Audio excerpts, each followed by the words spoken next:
Shalom Bapak Ibu yang terkasih, kita bersyukur kepada Tuhan oleh anugerah-Nya. Kita boleh beristirahat sepanjang malam dan kita bangun dengan tubuh yang sehat. Mari sebelum kita membaca merenungkan firman Tuhan, kita berdoa. Bapa di surga, terima kasih buat anugerah-Mu yang telah menyertai kami sepanjang malam.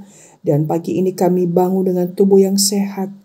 Ya Tuhan, kami rindu sejenak membaca merenungkan firman-Mu. Berbicaralah kepada kami Tuhan, dan biarlah perenungan ini boleh membawa kami untuk semakin mengandalkan Tuhan dan mempercayai Tuhan dan berjalan bersama Tuhan dalam setiap langkah kami. Kami bersyukur, kami berdoa di dalam nama Tuhan Yesus. Amin. Pagi hari ini saya mengajak kita membaca dalam Yesaya 43 ayat 18 hingga 19 yang berbunyi demikian. Janganlah ingat-ingat hal-hal yang dahulu dan janganlah perhatikan hal-hal yang dari zaman purbakala. Lihat, aku hendak membuat sesuatu yang baru yang sekarang sudah tumbuh. Belumkah kamu mengetahuinya? Ya, aku hendak membuat jalan di padang gurun dan sungai-sungai di padang belantara. Saudara, firman ini disampaikan kepada umat Israel yang hidup dalam pembuangan di Babel. Mereka hidup dalam penderitaan, jauh dari tanah perjanjian, dan mungkin berpikir bahwa Allah telah meninggalkan mereka.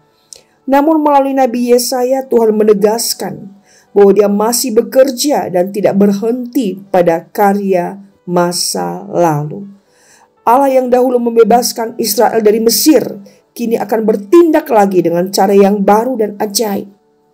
Kita memahami bahwa karya Allah selalu berpusat pada rencana penebusannya yang kekal. Ia bukan hanya Allah masa lalu, tetapi juga Allah yang terus bekerja di masa kini dan masa depan.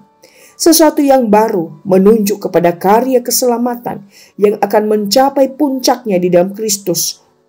Melalui Yesus, Allah membuka jalan baru bagi manusia yang terhilang, jalan menuju kehidupan kekal, bahkan di tengah padang gurun dunia yang penuh dosa.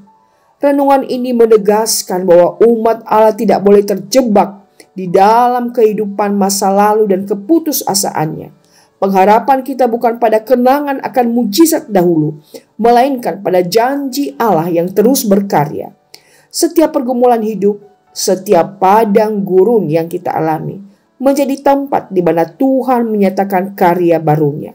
Dalam Kristus selalu ada jalan ketika kita merasa buntu. Selalu ada kehidupan baru di tengah kekeringan rohani.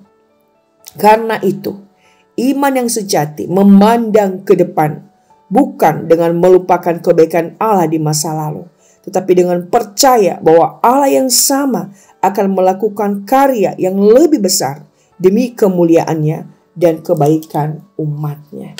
Kiranya kita tidak hidup pada masa lalu, tapi kita hidup pada masa kini untuk terus berjalan menuju masa depan yang penuh pengharapan. Tuhan yang menuntun kita. Dalam setiap keadaan apapun selalu ada harapan, karena Allah yang hidup selalu bersama kita. Amin. Mari kita berdoa. Bapa, terima kasih buat perenungan ini yang kembali mengingatkan kami untuk kami tidak terjebak dan terikat pada masa lalu. Tapi biarlah kami boleh terus memandang kepada masa kini dan masa depan yang penuh pengharapan. Karena kami percaya yang menentukan hidup kami bukan masa lalu, tetapi Allah yang berkuasa mengubah setiap keadaan menjadi lebih baik. Tuhan, pimpin kami sepanjang hari ini. Dan kiranya Tuhan berkenan memberkati apa yang kami kerjakan, agar semua itu boleh berhasil dan menjadi kemuliaan bagi nama Tuhan. Dalam pergumulan hidup kami menantikan Tuhan berkarya, bertindak. Nama Tuhan dimuliakan. Terima kasih Bapa. Di dalam nama Tuhan Yesus Kristus kami bersyukur dan berdoa. Amin.